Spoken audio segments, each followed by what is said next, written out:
Life has this funny way of throwing surprises at you when you least expect it.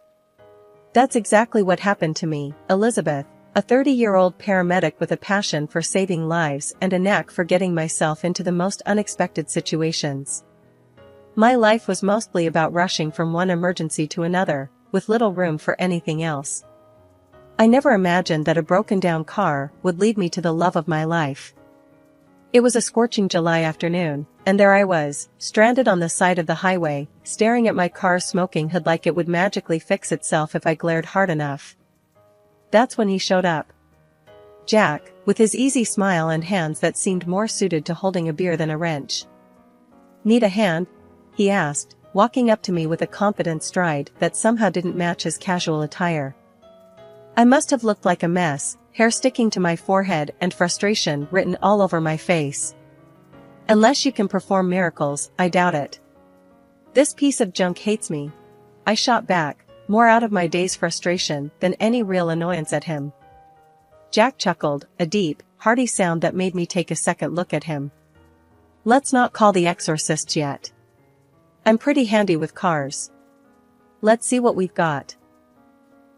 I watched, half in disbelief, half in admiration, as Jack rolled up his sleeves and dove into the task. His hands moved with a certainty that was mesmerizing, and I found myself hoping he wouldn't fix the car too quickly. "Looks like your coolant hose decided to call it quits," he said, emerging from under the hood. "I can patch it up enough to get you to a shop." "Thanks, I don't even know what to say. I'm Elizabeth, by the way," I stammered, extending a hand that he shook with a grin. "Jack. And don't worry about it. Can't leave a damsel in distress on the side of the road, now can I?" As he worked on my car, we started talking. The conversation flowed easily, like we'd known each other for years. He told me about his job as an electrician, his latest project, and I shared tales of my adventures in the ambulance. The more we talked, the more I realized how much I didn't want this to end. With a final twist of his wrench, Jack announced, "All done. She should hold up until you get to the shop." I couldn't help the disappointment from seeping into my voice. "Thank you, Jack. I don't know how I can ever repay you." He wiped his hands on a rag, that ever-present grin still on his face. "How about dinner? I know a place that serves the best burgers in town." My heart raced. Was he asking me out? Just like that? "Are you always this forward with women you've just met?" I teased, trying to mask my eagerness.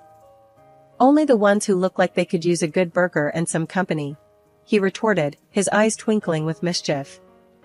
And just like that, I found myself nodding, agreeing to dinner with a man who had turned my terrible day into one of the most memorable ones.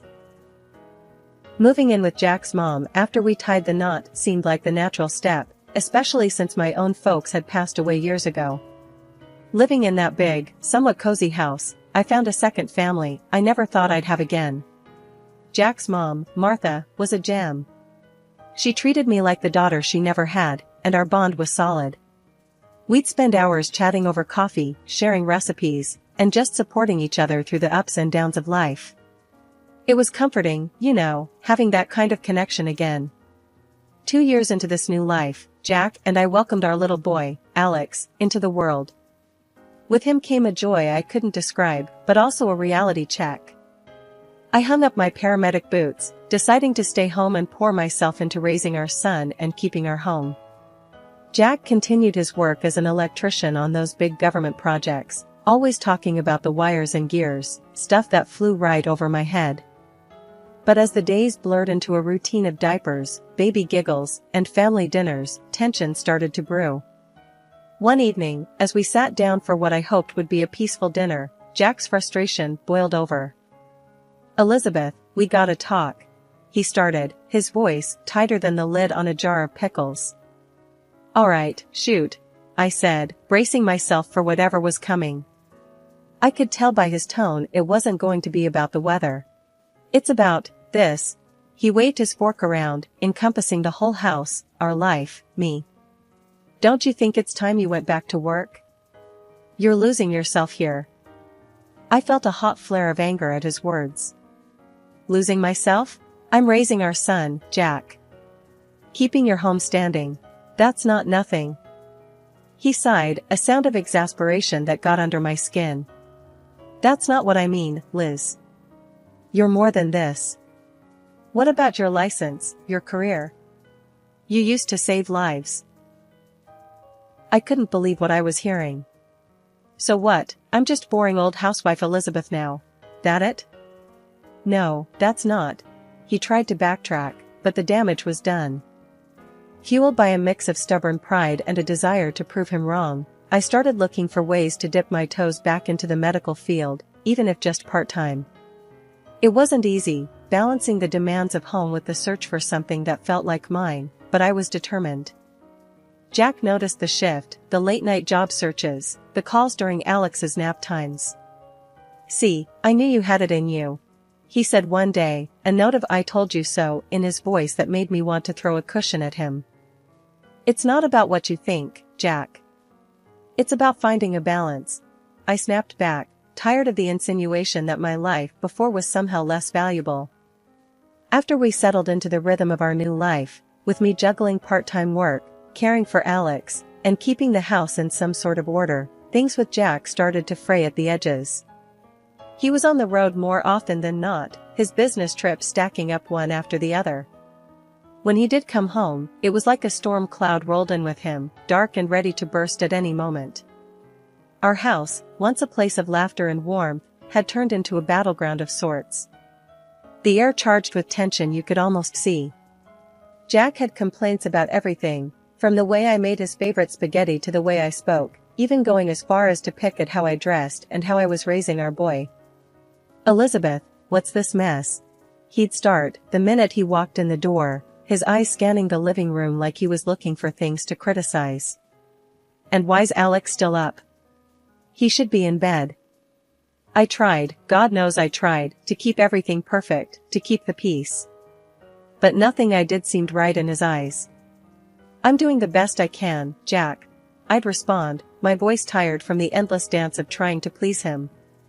"Alex wanted to wait up for you. He misses his dad." Jack's response was always sharp, cutting. "Misses me or not, you're the parent here most of the time. You should make these calls, not him." Martha comforted me, saying that Jack was just tired. I wanted to believe her, but sometimes it seemed to me that our marriage was collapsing right before my eyes. The day Martha got really sick was like any other day until it wasn't. I remember getting the call while Jack was off on yet another business trip. When I told him his mom was in bad shape, his reaction floored me. "Elizabeth, can't you handle this? You're the medic," he said, irritation clear in his voice. "I'm up to my neck in work here."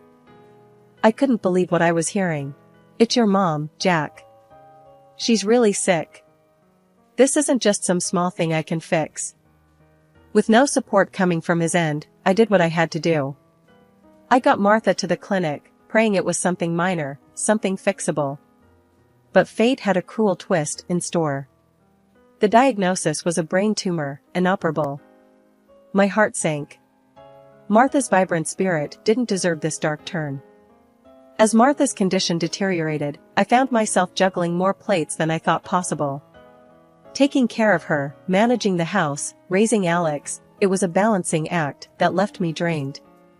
Through it all, Jack was conspicuously absent, his interest in his mother's health seemingly vanished.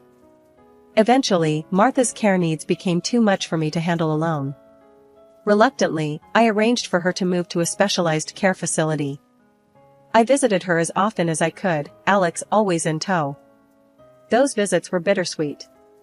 Martha, despite everything, remained the warm soul I'd come to love like a mother. During one of our last visits, she took my hand, her eyes filled with a mix of sadness and gratitude. "Elizabeth, thank you for everything. I'm so sorry for how he turned out," she whispered, her voice barely above a breath. "Martha, don't. It's not your fault," I replied, my voice thick with unshed tears. But she just smiled, a weary, knowing smile. "You'll see, dear. There's a surprise waiting for you," she said, but refused to elaborate. Not long after, Martha passed away. Jack's absence at his own mother's funeral was the final straw. It was me who arranged everything, me who stood by her grave, saying goodbye to the woman who'd become more of a family to me than my own husband. The world I knew shattered around 2 a.m., when the sound of the front door banging against the wall jolted me awake. My heart raced as I saw Jack stumble in, not alone, but with a woman hanging onto his arm, her smug smile slicing through the dimness of the room. "Elizabeth, get up. We need to talk," Jack slurred, his words soaked in alcohol.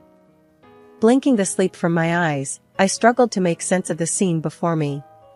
"Jack? Who's this? What's going on?" "This," he waved at the woman beside him, "is Sheila. She's going to be my wife. You need to pack your stuff and leave. Now." The room spun. "Leave? Jack, it's the middle of the night.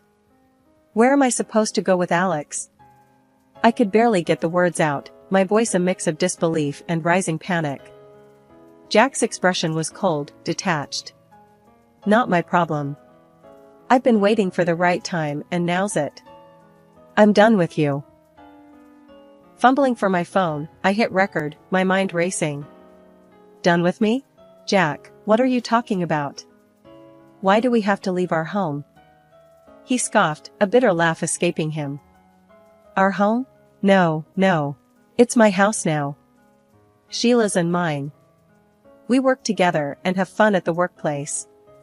You should see how we have fun when no one sees us." Sheila, looking around like she owned the place already, didn't hide her triumph. "You heard him. Time to go." I fought the urge to break down. "And Alex? What about your son?" Jack shrugged, his indifference a sharp sting. "He can go with you. Doesn't matter to me. Sheila and I will have our own kids." The words hit like a punch to the gut. I stood there, disbelief and anger warring within me. "Fine," I finally said, my voice steady despite the chaos inside. "I'll leave. But this isn't over, Jack." I hastily packed a bag, grabbed the essentials, and carefully lifted Alex from his bed, wrapping him in his favorite blanket. With one last look at the man I no longer recognized, I stepped out into the night, the cool air a stark contrast to the warmth of the bed I'd just been forced from. That night, after Jack had thrown our world into chaos, sleep was a stranger. I sat in the dimly lit hotel room, Alex asleep beside me, oblivious to the storm raging outside and in my life. My mind raced with a million thoughts, fears, and plans. What next? How could I pick up the pieces of a life so abruptly shattered? I reached for my phone, the weight of it suddenly heavy with purpose. I dialed Lisa, a close friend who also happened to work with Jack. If anyone would understand, it would be her. "Hey, it's me," I started, my voice barely above a whisper, not wanting to disturb Alex's peaceful slumber. "Elizabeth? What's up? It's late. Is everything okay?" Lisa's voice was laced with concern, the sleepiness quickly fading. "No, everything's not okay. Jack, he kicked us out. Middle of the night. He's got someone else, Lisa. He said she works with him and he's going to marry her." The words tumbled out, each one a confirmation of the nightmare I was living. "What? Slow down, Elizabeth. He did what?" Lisa was fully awake now, her tone a mix of shock and anger. I took a deep breath, steadying myself, before continuing. "He brought her home, Lisa. Told me to pack up and leave. And I've got it all on audio. I recorded the conversation." "You did what?" "Elizabeth, that's brilliant. Send it to me. We'll figure this out, okay? Don't worry." The relief in hearing Lisa's supportive words was palpable. I sent her the audio recording, a digital testament to Jack's betrayal. We talked plans, next steps, anything that would give me a sliver of hope in the darkness that had enveloped me. The first rays of dawn were breaking through the curtains of the hotel room when my phone buzzed to life. It was an unknown number, and for a moment, I hesitated. My life had been turned upside down, and I half expected more bad news. "Hello?" My voice was cautious, bracing for whatever was coming. "Is this Elizabeth?" The voice on the other end was unfamiliar, yet there was a warmth to it. Yes, speaking. Who's this? My name's Paul Henderson, I'm a lawyer. I was the attorney for Martha, your mother-in-law. Martha. Just hearing her name was a punch to the gut. Yes, I know Martha. How can I help you? It's not how you can help me, but rather how I can help you. Martha left something for you. It's important. Can we meet today? I was taken aback. Martha had thought of me? After everything that had happened? Yes, of course. When and where? We arranged to meet at his office later that morning. I got Alex ready, my mind racing with possibilities. What could Martha possibly have left for me? Mr. Henderson's office was a beacon of calm in the storm that had become my life. He greeted me with a gentle smile, leading me to a room with 2 chairs and a table. Elizabeth, thank you for coming. Martha spoke very highly of you. She wanted to make sure you and Alex were taken care of. I nodded, still in a daze. What did she leave? Paul handed me an envelope. Inside was a letter in Martha's handwriting. It was her, through and through, thanking me for the love and care I'd shown her, apologizing for Jack's actions, and expressing her wishes for my future. And then Mr. Henderson dropped the bombshell. Martha left you the house, Elizabeth. The house and a significant portion of her savings. I was speechless. The reality of Martha's gift was overwhelming. In her final days, she had given me a lifeline, a chance to start over. Is this even legal? Can she just cut Jack out like that? I asked, the words barely making it past the lump in my throat. Mr. Henderson nodded firmly. Martha was very clear and took all the necessary legal steps. The house is yours, Elizabeth. And there's enough in savings to give you a fresh start. I broke down then, tears of gratitude and relief streaming down my face. Martha, even in her final days, had been thinking of me, of Alex. She'd given us a future when it felt like all hope was lost. Barely a day had passed since I'd stepped into Mr. Henderson's office, carrying the weight of the world on my shoulders, when my phone buzzed with a call from Jack. His voice was like a storm, all bluster and rage. Elizabeth, get over to Henderson's office now, he bellowed. I could almost see his face, red and twisted in fury. With a deep breath to steady my nerves and Alex in tow, I headed back to the lawyer's office. The atmosphere was electric with tension, Jack and his mistress already there, pacing like caged animals. As soon as I walked in, Jack zeroed in on me, waving a stack of papers like he was trying to fan flames. What's this crap about, Elizabeth? Why'd my mom leave everything to you? Mr. Henderson, ever the calm in the storm, interjected. Please, let's all sit down and discuss this rationally. But rationality had left the building. Sheila, her earlier smugness replaced by a dawning realization, eyed the door like it was her escape route. The contents of the garage, Jack. That's what your mother left you, I said, finding a strength I didn't know I had.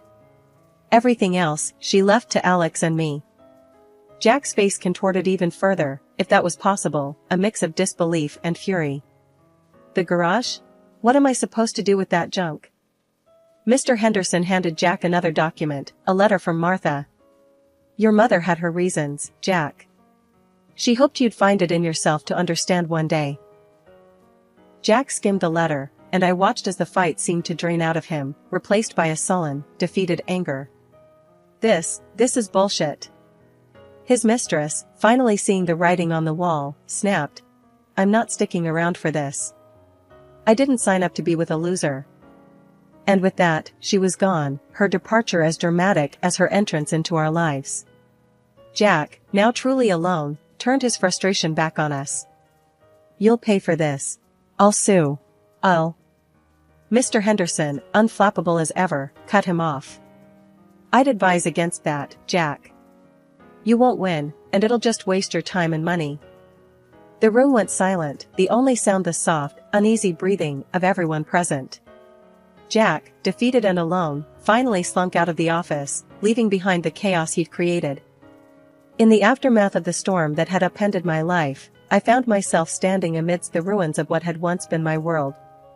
The divorce proceedings were bitter, with Jack clawing for every inch of ground, especially when it came to Martha's estate.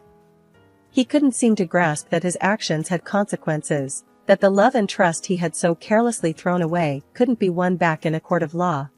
"I don't get it, Elizabeth," Jack had said during one of our last encounters outside the courtroom, his tone a mix of confusion and anger. "Why are you doing this? Why can't things just go back to the way they were?" I looked at him, really looked at him, and saw the man I had once loved so deeply. "Jack, you broke us. You can't sue your way back to a family." Martha saw that, even if you couldn't. His attempts to claim Martha's property were futile, just as Mr. Henderson had predicted. The judge saw through his motivations, and justice, for once, felt truly just. Not only did the property remain with Alex and me, but Jack was also ordered to pay alimony. The audio recording of that fateful night, which I had shared with Lisa in a moment of desperation, turned out to be more than just a cry for help. It spread, as such things do, and soon enough, Jack's actions were laid bare for all to see. His career, once on a steady climb, faltered under the weight of his own misdeeds. Transferred to another branch with a reduced salary, the consequences of his actions finally seemed to catch up with him. His mistress, Sheila, fared no better. Caught up in the whirlwind of her own making, she was fired for misconduct. The workplace, it turned out, was no place for the games they had played. She paid a fine to the construction company, a tangible mark of her wrongdoing. As for me, I found solace in the simple things, the laughter of my son, the warmth of our home, and the support of friends and family. The journey was far from easy, and there were days when the weight of it all seemed too much to bear. But in those moments, I reminded myself of the strength I had found, the strength to stand up for myself and for Alex, to carve out a path toward a future we deserved. Working as a paramedic, I've seen my share of life's thin line between tragedy and miracle. Yet, through it all, a spark ignited within me, pushing me toward a dream I thought was out of reach. With the inheritance Martha left us, that dream's become a tangible goal. I've started studying to become a doctor. It's tough, juggling studies with raising Alex and working, but somehow, we're making it work. Living in the house Martha left us has been a blessing in more ways than one. It's a constant reminder of her love and belief in us. Alex, he's growing up so fast, and every day I see more of the person he's becoming. I've made it my mission to show him there's strength in kindness, intelligence and humility, and bravery and honesty, qualities his father, unfortunately, lacked. I've never badmouthed Jack to Alex. Kids are smart, they see and understand more than we give them credit for. Jack's absence has been a silent testament itself. He's shown little to no interest in being a part of Alex's life, and honestly, we're better off for it. One evening, as I was cracking open the books after putting Alex to bed, he came padding out of his room, a thoughtful frown on his face. "Mom, why doesn't Dad want to see me?" It was a question I'd been dreading, but I was prepared. Sitting him down, I chose my words carefully. "Alex, sometimes people make choices that don't make sense to us. It's not a reflection of you or your worth. Your dad's choices are his own." He nodded, processing this. "I know. I just wish he cared more, you know?" I pulled him into a hug, my heart aching for him. "I know, kiddo. But you've got me, and I've got you. We've got enough love for 10 families. Plus, you've got an army of people who adore you." Alex smiled, a bit of the weight lifted from his young shoulders. "Yeah, I'm lucky, huh?" "You bet," I said, tucking him back into bed. "Now, let's try and get some sleep. We've got a big day tomorrow." As I returned to my studies, I couldn't help but feel a surge of determination. My journey wasn't just for me, it was for Alex, for our future. Becoming a doctor wasn't just a dream anymore, it was a path to making a difference, to showing Alex that no matter what life throws your way, you can rise above, you can succeed. Jack's decision to remain distant might have been a blessing in disguise. It allowed me and Alex to build a life without the shadow of his choices hanging over us. We were free to grow, to heal, and to find joy in the everyday moments.